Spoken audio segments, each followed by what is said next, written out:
Good morning mga bayan, latest update rito po sa Marikina Flood Control Project. Ito ay sinimulan, ayan po sa tarpaulin.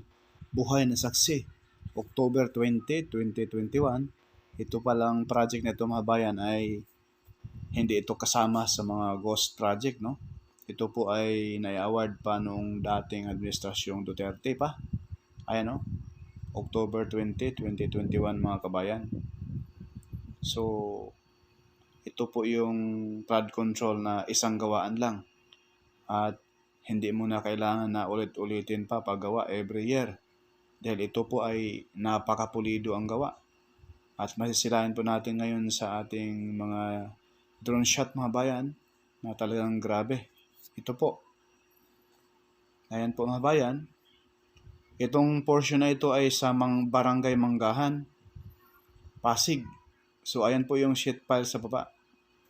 Bago sila magbuhos ng sheet pile dyan mga bayan ay talagang balot na balot muna bago sila maglatag ng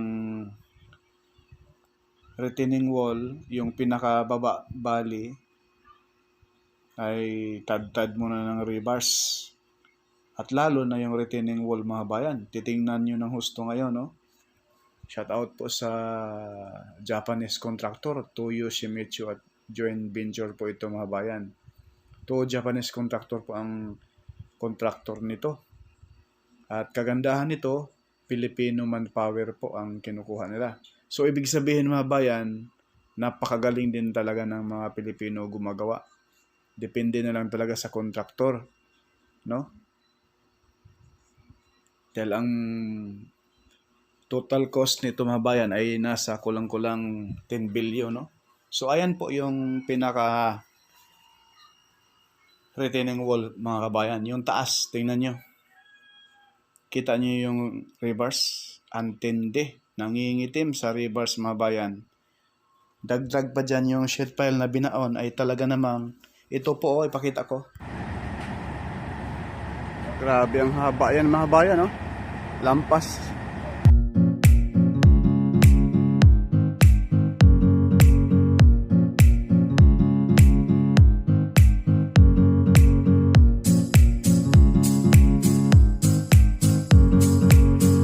Yang portion na yun mga bayan sa baba, dyan po tayo pwede maglakad once na ito'y matapos na. Pwede ka rin magbike dyan, mag-jogging every morning at saka hapon. Napakaganda na nito mga bayan once na ito'y matapos na.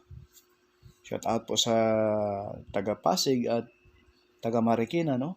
Mula Pasig, mula rito sa may Manggahan hanggang drone sa Marikina City mga bayan, mag-jogging ka dyan ay talagang lagatak ang pawis mo dyan mga kabayan. Mahaba yan.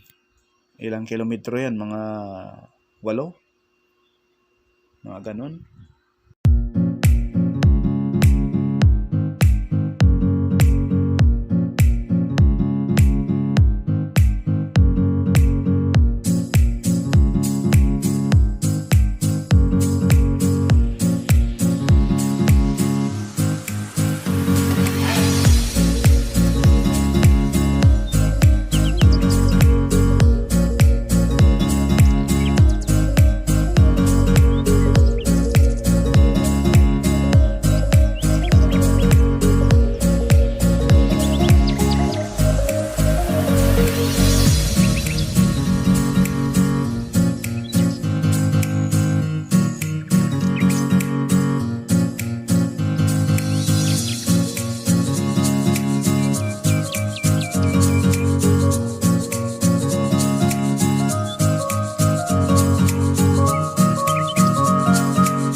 po mga bayan, yung tapos na Ang linis. Ang ganda ng semento, yung texture na, grabe. Napakahalatang sobrang solid.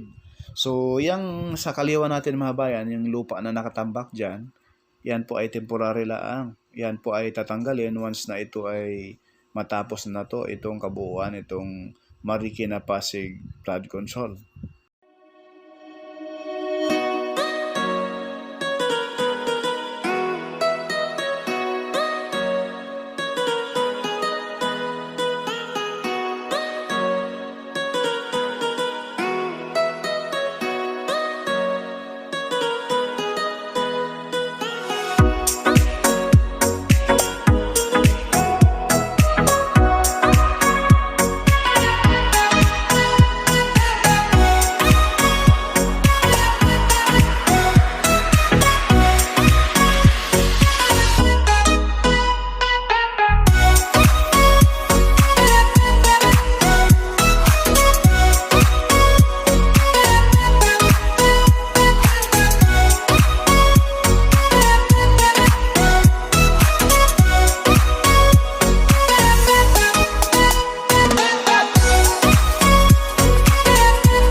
Ang ilog na yun mga kabayan, yan na po yung Manggahan Floodway.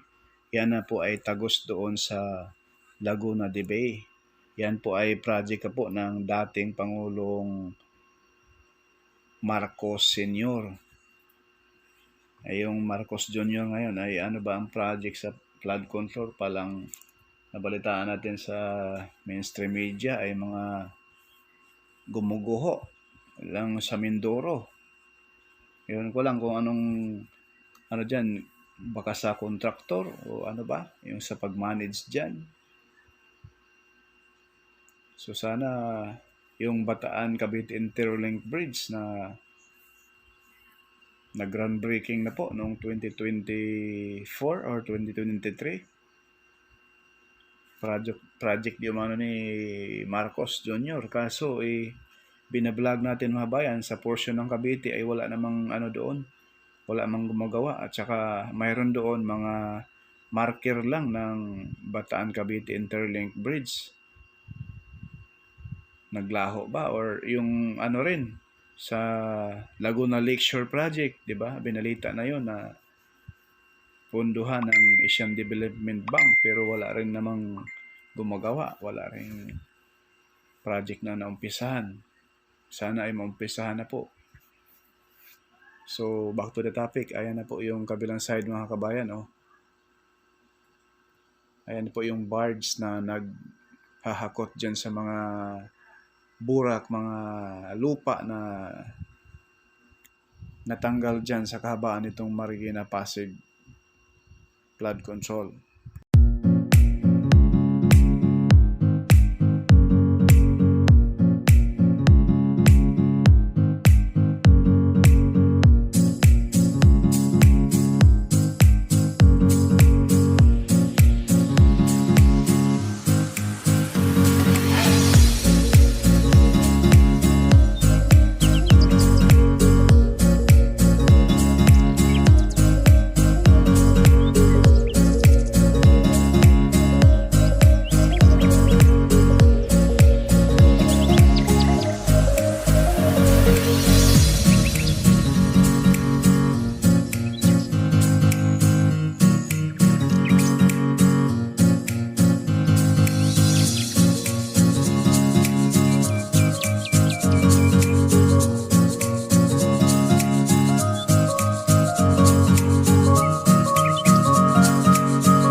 yan mga bayan, yung ginagawa ng mga Japanese contractor, yung salaan ng tubig, yung mga tubig na galing sa mga residential area bago mapunta dyan sa Marikina River ay malinis na siya. Yan ang kagandahan dyan. Kasama din pala yan sa pagkontrata nitong flood control. Ayan na po yung retaining wall. Oh. Yan po yung area na yan sa Libes area, Quezon City. Yung area na yan. Ang taas na. Grabe, ayan po yung mga kababayan din na nagtrabaho mga kababayan. Ang sarap nito maglakad pag umaga. Once na ito'y matapos na mga kabayan. So napakahaba naman ang natapos kaso sa iba't ibang area, no? Iba roon sa Barangay Manggahan, Pasig, Barangay Santulan, at sa portion ng Eastwood. So iba't ibang area mga bayan. So nasa 70% or 80% na yata ito na mayroon ng retaining wall.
Mahaba na rin ang natapos dyan. Halos magkadikit na roon sa mismong SM Marikina yung sa unahan mga bayan.